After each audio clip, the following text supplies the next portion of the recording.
Joy Bangla, Joy Bangabandhu. Today, the people of Bangla want to liberation. The people of Bangla want to life. The people of Bangla want to their rights. Sangram Parachute under the leadership family.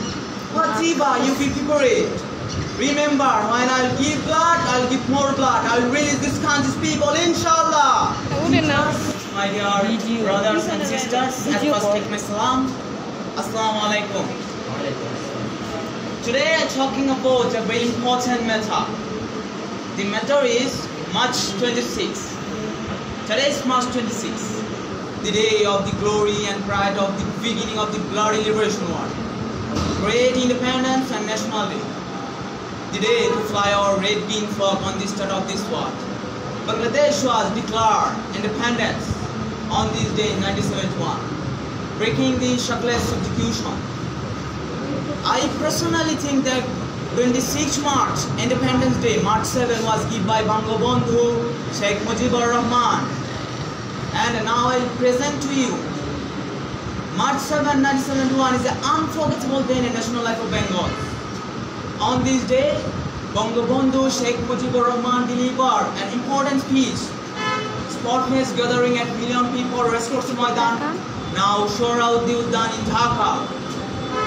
This speech is, my brothers, today I have a prayer before you with a sad mind. You all know and understand, we are trying with our lives, but sadly, Dhaka, Chittagong, Khulna, Rangpur, Rajshahi, in my brother's blood higher to Praveen. Today, the people of Bangla want to liberation. The people of Bangla want to life. The people of Bangla want to their rights. But if they attemptly made to any highlights of this country's people, Bengal for act knowledgeably in every village, in every mahalla, Sangram Parachute under the leadership family. Whatever you be prepared. Remember, when I'll give blood, I'll give more blood. I'll release this country's people, inshallah. This time to struggle for our liberation. This time to struggle for our freedom. Joy Bangla, Joy Bangabandhu.